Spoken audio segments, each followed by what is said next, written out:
So we are having to set up even an academy, like within our factory, we have an academy. So it would have been nice if we had a pool. And I think, but at the moment, I think the Lagos state government especially is working on that. They're working on, they're setting up some vocational schools. And I also understand we're also working with the Lagos state government in also reinstating comprehensive schools, so that you know, so that the academic and the vocational schools can work hand in hand. So some individuals who are not naturally inclined towards academic, you know, learning can go into vocational learning. So we have some of them who come to us for internship. And you know, we also encourage young boys and girls. We are trying to even also introduce to see how the female folk can also benefit from carpentry. Yeah, woodworking, you know. So that's right. So what actually are the factors that influence your prices for your products? Number one would be the raw materials. Where do you source your raw materials from? We source our raw materials locally, and you don't do foreign? Most of them are imported, but I don't dabble into importation. So your raw materials exclusively are sourced locally? They're sourced locally, but most of them are imported. It would have been nice. Can you explain that? Yeah, I buy from suppliers, people who bring containers of raw material. But it would have been nice if we're working with the manufacturers in Nigeria, you know.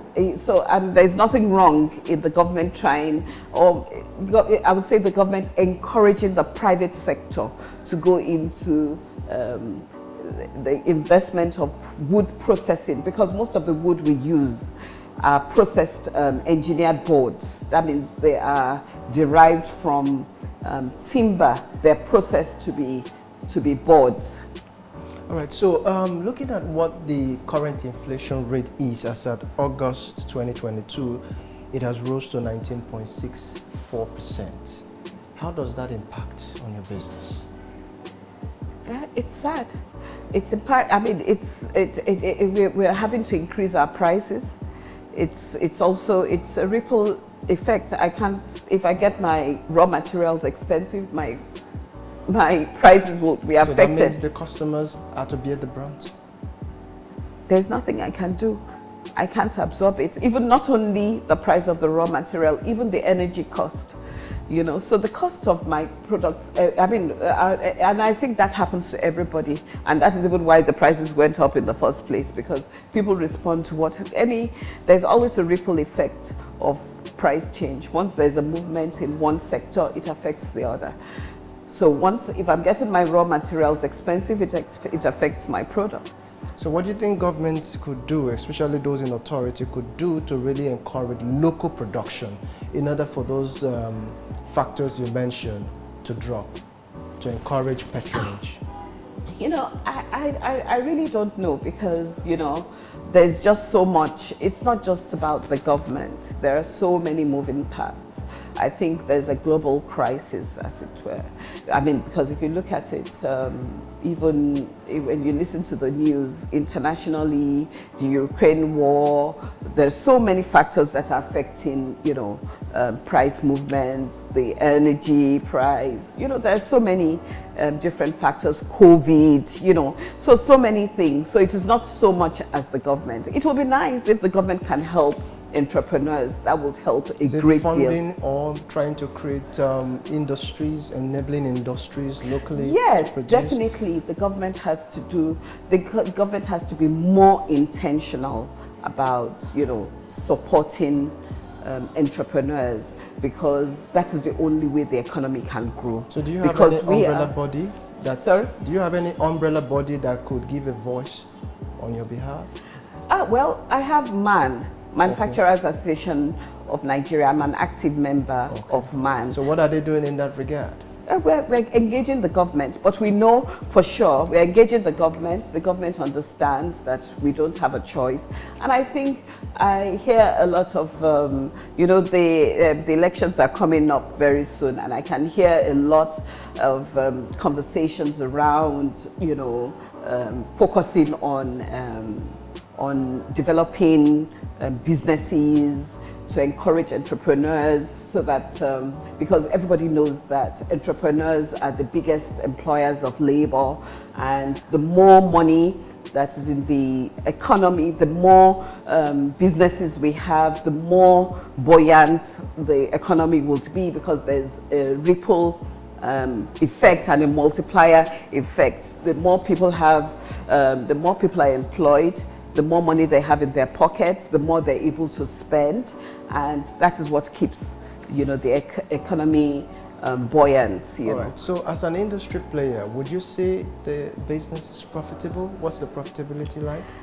Well, for me, you know, this is more of a passion that has turned into a business.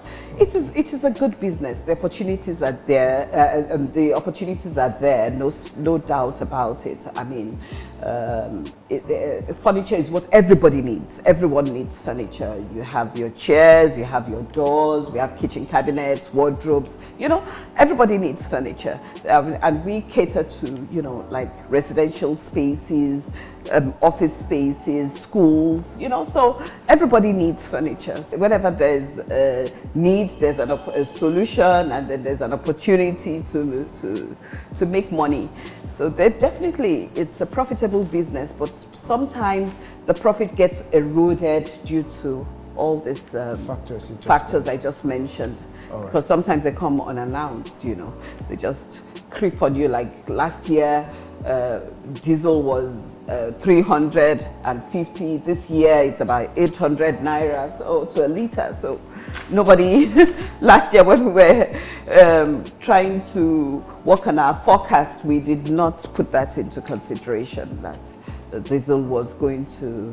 And I'm sure that would have also had its own negative impact on the business? Definitely, unfortunately. All right, so what are the job opportunities? Speak to us about that in this industry. They're enormous. I mean, for example, like I said, we have a team of architects, you know, architects looking to specialize in product design, furniture design. Yeah, they have a place with us. We have engineers, we have a team of, we have a human resource department that helps with training, you know, retaining. We have our team of accountants, and, you know, so we have a robust team. And also logistics, like you mentioned, because, and we also have a team of installers. So there are so many job opportunities. And we also have our procurement. So there are so many job opportunities. So as a leader in this space, let's talk about recruitment. What do you look out for?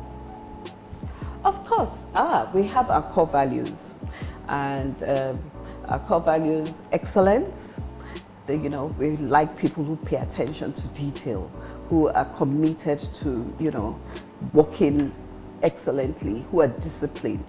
We also like people who exhibit team spirit, teamwork. We also like people who are creative, innovative, and people who have very high integrity standards. And lastly, we also love people who are committed to ensuring that our vision and our mission to be the best in Nigeria, in Africa, and the world at large join our team. So what's your outlook for this industry in the next, say, 5 years from now? In the next 5 years, I believe if we get, a lot will depend on 2023. I pray the right man gets the job, the man who is interested in making sure that industries boom, businesses thrive. If that man gets the job, you can be assured that in the next 5 years, Nigeria is going to be one of the best countries. We'll be able to serve Africa, because you see, Nigeria, we have the population, we have everything works perfectly in, I mean, we have everything in Nigeria. We have the resources, we have the people. Nigeria has one of the most dynamic people in the world. If you go anywhere in the world where you see Nigerians are very creative, they're very energetic, they're very, you know, they're very, they're dynamic, you know, so we just need, so the right man gets there, be assured that. All right, so as we coast home, what's your, you know, take on this? What's your advice for someone who is thinking of venturing into this space someday? Yeah, I mean, it's like I said, there's a need. There's a need. If you go home, go look around your home, you'll find out that about 50% will be furniture, you know, the bed you sleep on, the chairs you sit on, the desk on which you write, your door, your wardrobe, everything. About 50% or 60% of the components in your home are furniture.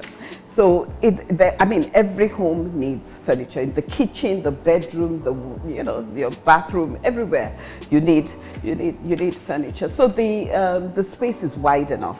And unfortunately, a lot of our furniture needs are imported, you know, and that shouldn't happen. You know, that shouldn't happen. So Nigerians, we can produce our furniture. We can produce our furniture. We can meet, you know, we can produce our furniture. We can even export because we have arid land for wood, you know. So I think the government should encourage investors to invest in wood processing so that a lot of, you know, so that we can have a lot of the boards can be produced locally. Yes, I think that's a fine place to leave it.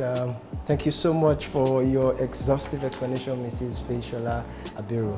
Thank you very much for having me, Joshua. It's been a pleasure. Thank you. All right, so that's the much we can have with you for today, and we do hope you've enjoyed every bit of it.